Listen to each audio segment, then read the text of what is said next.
everybody, what's going on? It is Jason with the Board Game Mechanics, and today I'm going to fly solo on a little quick podcast update. We haven't had an episode for a while. Life has been crazy. So we are just doing what we can do here, and you're getting whatever I can give you. Eventually we'll continue our top 100. Me and Katie, we're almost there. We got 2 episodes. We'll get to it, I promise. But for now, let's just chat a little bit.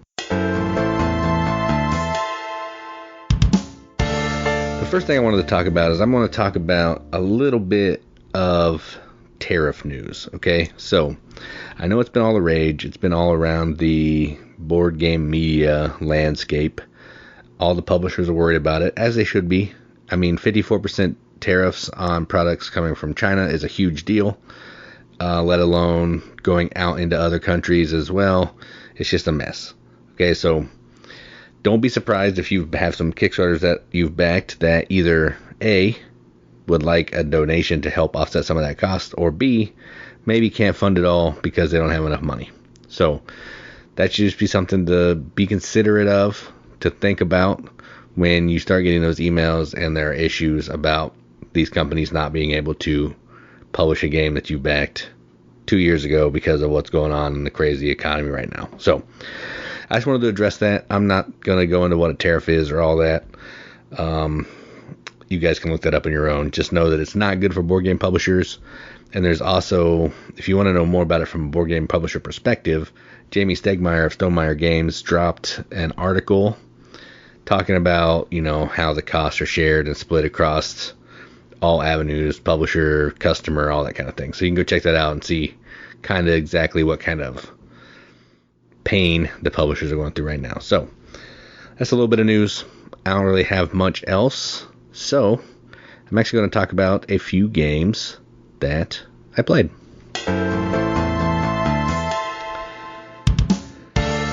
Alright, so I've been playing a lot of 2-player solo games because I have a lot more time at night. Katie likes to read. The girls are in bed. I don't really want to watch TV. So I've been playing some games. So one game that I wanted to talk about is a game that I just got in trade, and it is going to be talked about a little more in detail later because it's going to be in the topic, and it is called Nippon. And this is an economic game about Japan where you are trying to produce goods, run factories, to have the most influence in these 4 different sections of Japan. It's a worker recruiting game where there's different color workers, and you're going to have to pay each color $3,000 at the end of the round. So you're trying to take actions using the same color workers because it's cheaper. You're trying to build factories, make them more efficient, get trains and boats out on the board to have more influence and score more points. It seems like it has a lot going on, but once you figure it out, it's really not too bad. So this is a pretty solid game, and I can't wait to play it with more people. So that's really all I have to say about that one. I'm not going to keep belaboring the point. So yeah. All right, so another game that I played, actually I can't remember. I'm trying to look around and see what I did play because for some reason I'm drawing a blank. Oh, yes. I played, so I had a copy of a game called Thrashing Dice, and I also have a game called Thrash and Roll. So Thrashing Dice is like the re-implemented version of Thrash and Roll, which I just traded. It was painful, but I traded Thrashing Dice away. So in memory of that game, I played a 2-handed solo game of Thrash and Roll.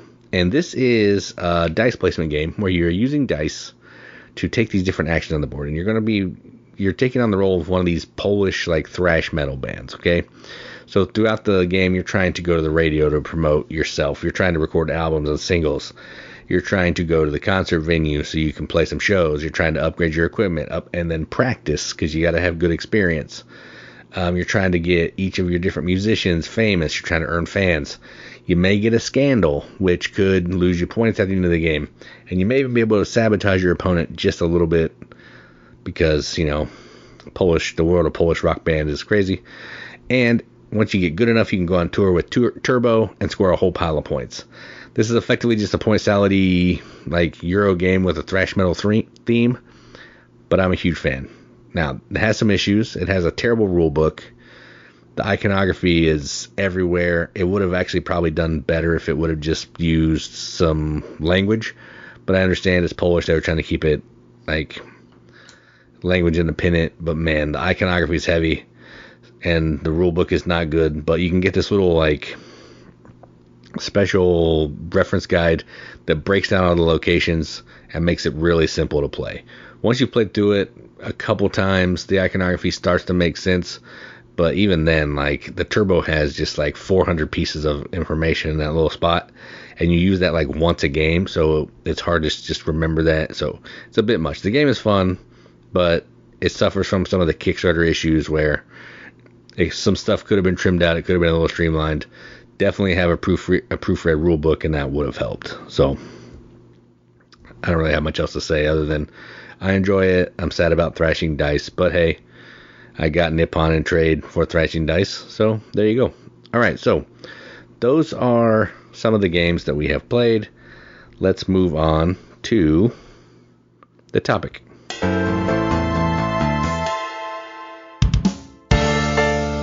All right, so this topic it may be controversial. And I've already talked about one of the games that's going to be on this list, so I do apologize. But the reason this is going to be controversial is this publisher, the publisher's What's Your Game, has had some issues with some new Kickstarters that people backed that never came out. They took the money and ran. Okay, I know that's a problem. I didn't back any of those. I'm talking about the games that were, well, I didn't even tell you what the topic is. The topic is my favorite. I'm going to rank all the What's Your Game games that I've played. All the games that I have are before all that scam stuff went down. I'm not going to talk about that. It's terrible. If you hate this company because of that, I totally understand. But I just want to talk about some games that I like from this company that I have a lot of games from. And they were all before that issue. So, sorry. I know it might be like pouring salt in a wound, and I apologize. But I'm really just talking about some good games. So, that's all I got. So, without further ado, let's get this started. So, the first game that I want to talk about, the lowest rated game on my list that I've played from What's Your Game is a game called Asgard. And Asgard is, I've only played it a couple times and I can't even really remember it. But Asgard is based on Greek mythology or Norse mythology, Thor, Odin, all that kind of thing. And what you're trying to do is you're playing cards down to earn influence with these different gods. And each of the gods have different actions. And what you're trying to do is you're trying to build these temples, you're trying to get people in Valhalla, and you're just trying to earn the favor of the gods to score points. There's simultaneous card play, and if multiple people use the same card, I think there's an issue. Again, I haven't played it for a minute because it's not one of my favorite games, but I do enjoy it enough that it's still in my collection. I just haven't played it enough that I can remember a ton about it, and I didn't look it up because I'm not really that interested, so there you go. So my number 8 favorite What's Your Game is Asgard. All right, or my number 9, sorry, I have 9 games, not 8 games. My number 8 is actually another game that I've only played a couple times, actually. I played it once with some real people and then once by myself, and it's called Railroad Revolution. Now, I don't have the expansion. I've heard the expansion makes this game better. I can't speak to that because I don't have the expansion, so I'm only going to talk about the base game. And in the base game, what you're doing is you're running a railroad, okay, and you're creating different connections from these different train stations. When you build a building and a train station, you're going to get some kind of bonus. You're going to get bonuses for having cities connected, and you're also trying to do this Western Union line down at the bottom that's going to give you a pile of points. So there's some tracks you can move up to multiply all the points and all this stuff together. Typical What's Your Game, scoring options, a bunch of different actions that you can take. This has all of that. Now, this isn't, I wanted this game to be cooler. I remember playing it. I think I played it with Joel, like the first year we were doing the podcast, and I really liked it. And then after I made a trade for it, or I don't know, bought it for cheap or something, and then I played it and I didn't like it as much. So maybe my tastes have changed, and this is just one that's not resonating with me as much. But I still like it. I'll keep it. I'll gladly play it with a real person, but I just kind of wanted more from it, I think, because I love What's Your Game games, and this one just not doing it for me. All right, so that's my number 8. Number 7 is a little card game. This is the smallest of the games that I have, and it's called Oddville. And this is effectively like a tile placement game where all the cards are going to have different road connections and some symbols in the corner. And what you're trying to do is you're trying to connect roads and get symbols that work with each other to score points. Okay, that's the crux of the game. But there's this other cool element where when you get resources, you have these workers, and you're going to be putting these workers on the resource board, and you only have so many workers. So you're trying to balance where the workers go. When you use them, they come off. If you need certain resources, you can move them from one space to another. So you're playing these cards to take actions. You're going to get resources. You're going to spend resources to build buildings out on the board, because the workers will be either resources or buildings, which is kind of cool too. And you're just trying to score the most points. It's effectively a tile laying game, but it can't just be that, because this is also a What's Your game. So they have to make it a little bit thinkier and give it a little bit more meat than the normal little tile laying game. So I really like this. It's fun. It looks cool on the table. It's got some different elements to it. It's not hard by any means. This is definitely the lightest game that I'm going to talk about here. But it's just one that it feels familiar, but it also feels different, because the way the little meeple guys work with resources and buildings is really clever, and I enjoy it. So that's my number 7, Oddville. Number 6 is actually, I think it might be the first. No, I don't think it's the first one. It was an early What's Your game that I got, and this is Vasco da Gama. Yes, the Vasco da Gama that Tom Vassell threw off the roof. But he's wrong on a lot of levels, and he's wrong about this one. And this is a worker placement game where you're going to be drafting numbers, which are going to be the order in which your workers are going to fire off. It goes like 1 through 20, I think, or 19. And the economy is going to be set. So say the economy is set between 4 and 5, okay?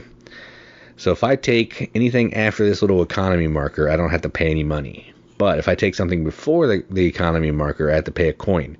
But before we place our workers, the economy marker may change, and it could make me pay more money than I was expecting, causing me not to have enough money to take actions. And what you're trying to do is you're trying to bribe these noble people to help you get points, but you're ultimately trying to get crew and captains and ships to launch them out into the sea to keep them move along the path so you can score points. The higher number ship, the longer they're going to be able to stay out there on the water to keep collecting bonuses, which is like more ships, a whole bunch of extra like points, some extra favors and stuff like that. And you're just trying to do the best you can in 5 rounds to earn the most points. All these games basically are about getting points, but this one is that the way that economy works and the way those numbers go on your worker placement little discs is really cool. Not a lot of people's favorite game. I get that. And, it's a little clunky, but I'm a huge fan of Paolo Mori. This is maybe the first game of his that I had. This or Libertalia, I can't remember which one, but all of his games feel different, and this one's no exception. It's a beast. It's heavy. It's got a lot of rules. But once you get it down, I think it's a solid game, and I really enjoy it. So that is my number. I can't tell you right now. My number 6, Vasco da Gama. All right, my number 5, I already talked about in the games played section, so I'm not going to belabor the point. That's Nippon. Economic Japanese Euro game. I already talked about it. I'm not going to go into it. I may like this more the more that I play it. It's one that I've been wanting forever. It was hard to get, but now there's a new version coming out, so of course people are unloading their old and busted ones, which is good for me. And this is one that I'll gladly play anytime. It feels like a lighter one to me, but I've heard some people that I was talking to say that this is one of them that's heavy and burns their brain. It clicks for me. I don't know if that's just it works better for my brain, but everything about this game just kind of worked for me. It doesn't feel as heavy as some of the other ones that I'm going to talk about above this. So, but to keep that in mind, people say this one's heavy. So if you're into What's Your game, this one may have a lot of rules and heaviness to it. So that's my number 5, Nippon. Okay, now number 4, up until I think this one used to be the lightest one, I think. I think it still is the lightest aside from Oddville. In my opinion, this is the lightest game from this company. And this is Signorie. Or Signorie, I don't know how to say it. But we have videos from a lot of these on our channel if you want to check them out. But Signorie is a game about an Italian family where this father, the patriarch, is sending out his daughters to get married for diplomatic purposes and training his son in like clergy, military, and education to send them out to other countries to help build diplomatic ties, because that's just the way it was back then. It's not a study on patriarchy keeping the women down. It's just that's how it was, and the game is historical based on that. And the way you're doing that is you're drafting dice. Each of the die is going to fire off one of the columns on your player board. If the die is lower than the value that's printed on your player board, you have to pay coins to make up for the issue or the difference. And when you play the die, you have a couple options. You can either take the main Signorie action, which is in the top left. There's like some bonus actions that are printed on the board that you can take for that space. Or you can place a helper, which is a little white disc, onto another color, which then when you take that action, you take the main action that you pick plus all of your helper actions. So the more helpers you get down, later in the game, everything's going to fire off and you're going to get a ton of cool combos and chains in here. And you're just trying to go around and collect these different tiles from the different locations. When you send your son off, you're going to get a tile, which is like a flag. And each of the different sections on your player board, based on if it's a son or a daughter, are going to want different tiles, different flags, and you're trying to get a certain number of flags to score points. There's in-game points every round that if you draft a value of 13 total pips on dice or less, you get to take this bonus. There's ways to break that rule. Everything in these games, if there's a rule, it can be broken, usually. But this is a really fun game. I've probably played this more than all of them, except for my number one. And when I get to the number one, you'll understand what that is. But yeah, this is a really fun game. Probably the easiest one to get into, honestly. It's just it feels like a pretty basic dice drafting game, but the way the combos work really makes it explode. So that's my number 4, Signorie. Number 3, in my opinion, is the second heaviest one, maybe the first heaviest one in this group. Okay, it is a beast, and it's called Madeira. Now, this one was really hard for me to find. I got it in a trade. And this is a dice placement game where you're going to send these dice out to these different locations. The dice are all one color, so you're going to have this little like base that you're going to give to the building when you go there. When you go to a location, you're going to be able to take some kind of action. And then once all the dice have been placed, then you're going to have to pay the worker that you went to. And it's going to be, I forget what it's like. I think it's coins or whatever. But there's also pirate dice, which you can use a pirate die, but you got to take like your little character out of the city hall, the city watch, and the pirate die doesn't belong to anybody. So if there's a pirate die there, you can always stiff the person and just take one piracy. If you get a lot of piracy at the end of the game, you lose a lot of points. But if there's a pirate die there, you also have to add the pips of the pirate die instead of paying that character to take the bonus action. So you can get a lot of those pirate dice. And what you're trying to do is you're trying to earn these favors of the guilds. You're trying to do shipping in the local economy and the foreign economy. You're trying to harvest goods. You're trying to sell goods. You're trying to earn, get area majorities in these city areas. There's a lot going on in this game.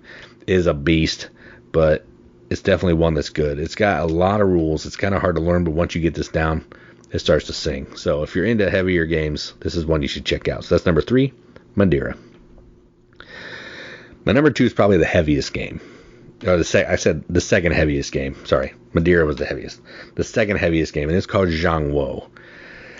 And the theme of this one is like trying to unify the different provinces, the different governments of China when they were building the Great Wall. And that's one of the elements of the game. You're trying to build the Great Wall, install governors, and build temples. And the way you're doing that is this really cool card mechanism. There's 2 ways to play a card. You can play a card on the main board. If you do that, if it's higher or lower than the card that's already there, it's going to determine a certain action you can take. Some of the actions you need to play higher, some of them you need to play lower. Or you can install one of the cards in a district on your player board. Then when you take that action, if you're doing it in that district, you're also going to be able to claim bonuses if you have a bonus card in that district that fires off for that action. Some of the actions will cause unrest. If you get too much unrest in that action, you are not able to take certain actions. You're also trying to like move these different cubes around. You're getting different kinds of government officials, and they're trying to get them located in different areas on your player board to fire off to be able to put governors down or to build certain sections of the wall. There's a lot going on here, but at the core of the game, like any good heavy game, it's play a card to your player board or play a card to the main board. And then from that fires off a whole slew of stuff. But this game feels like nothing I've ever played. I've tried to find a game that this feels like, and it's its own thing. It's heavy, it's fun, the theme is great, and man, I don't want to teach this game, so I mostly just play this by myself all the time. But if there's somebody out there who loves this game, knows how to play it, hit me up. If we're ever together, I will gladly play this with you because I love this game. Now, my number 1, no surprise. I mean, there's a nice deluxe version from Eagle Griffin, but who wants that when you can have this awesome version, and that is Vinhos, Vital Lacerda, baby. And this is the one that I've played the most, or more than all of these. I think that's correct. Maybe not Signorie, because I played that a lot online. But in real life, Vinhos is the one that I've played the most. And this is a game about farming vineyards and making wine in Portugal. And you are basically, you're doing this through a share, like a worker movement grid. There's like this grid in the middle of the board that's 9 squares, and every turn you're going to move this little guy, this little token that you have, from one area to an adjacent area. If you want to go farther, you got to pay $1. If you want to go where another piece of wood is, you got to pay $1. And what you're trying to do is you're trying to get as many vineyards as you can. You're trying to produce wine. You're trying to upgrade your vineyards so they produce better wine. You're trying to go to the bank so you can always have money. You're trying to get these sommelier expert people that when you send wine to the wine fair, they're going to make your wine more valuable and score you a pile of points. This is a kind of a funky game where it's played in like 2 halves, sort of, where there's the worker placement of like preparing your vineyards, producing wine, and all that stuff. But then there's a second phase where you have to, at the end of every year, which is a different number of rounds, I think it's 3, 2, 1 rounds, you have to submit some of your wine to this wine fair, and you're trying to score. It's another way to score points. You can score a pile of points for entering the best wine. And these experts are going to help you move up on these scoring tracks to make it so you can get the points for first, second, or third there. And this game is amazing. I've played the deluxe version, but I played this one. I played the deluxe version once, but I played this one a butt ton of times. And every time I like it more and more. And that's why it's my number 1. So the games again, from my least favorite to favorite, is number 9, Asgard. Number 8, Railroad Revolution. Number 7, Oddville. 6, Vasco da Gama. 5, Nippon. 4, Signorie. 3, Madeira. 2, ZhanGuo. And 1, Vinhos. Now, again, like I said up at the top, I know a lot of you may have issues with What's Your Game. I'm not trying to beat that dead horse. I just have 2 whole cubes of games.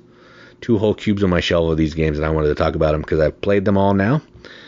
And I felt like I needed to rank them because I've been missing Nippon, which is why I've been holding off on doing this. But now that I have it, I felt like it was a good time. So that's where we are. So hopefully me and Katie will be back soon to continue the top 100.